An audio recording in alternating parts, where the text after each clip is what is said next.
Hello everyone. Today I'm going to show you how to adjust exposure and some other things using the Camera Raw filter. So I have opened up a photograph, a landscape I took at the marsh.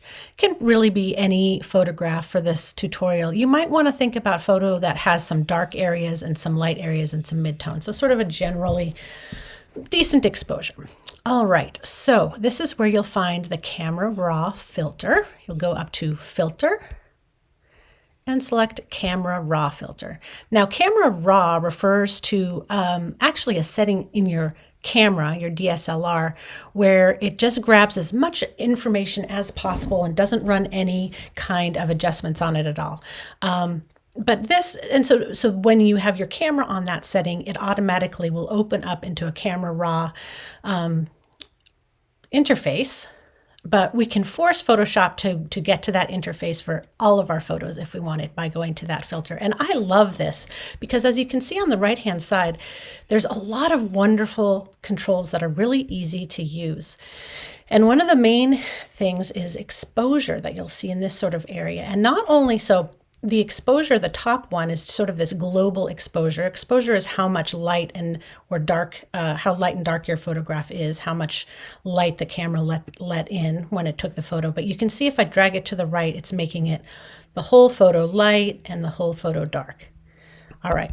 If you want to go back to 0, you can just double click on that. So watch that again. I'm moving it up, but I don't want it anymore. I just double click right on that little area and it brings me back to 0. So that's really useful to know. But look how wonderful we can go into details here and adjust just the highlights, shadows, whites, and blacks. That's incredibly useful. So the highlights in this photo, I'm going to try actually bringing down a little bit because the sky is pretty bright. Let's see if I bring those down. And it can be kind of subtle, but it can make a nice difference. Shadows, look at these dark shadows. I'd love it if the shadows were a little bit lighter and I could see the detail in them. So I'm just going to bring this up and notice it's just affecting the shadows. Maybe I'll grab the blacks too, bringing up the blacks a little bit, and you can see how you're starting to see more detail in that area. Whites I might bring down so that I'm getting a little bit less exposure and so on in the sky.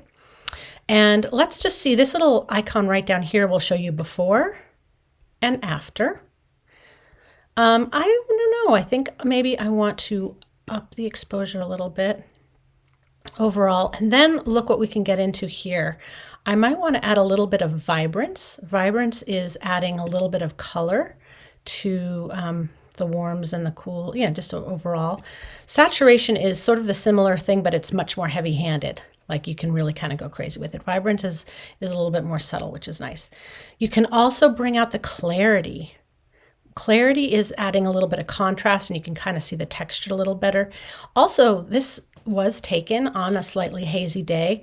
I'm actually going to try dehazing it. Now let's see before, after. You can see there's more blue. You can see there's more blue in the sky here and along the water, a little bit more texture, a little bit more color. I think, let's look at that again. Yeah, more detail in the shadows. And so I like it like that. Click OK. And here we go. Now notice though, there is not another layer. So you can't really go back and adjust it. It's sort of, once you hit OK, it's a done deal. So that's one thing to know. You can, I think you've maybe saw this in other tutorials, you can actually get to some of these individually, like vibrance, for example.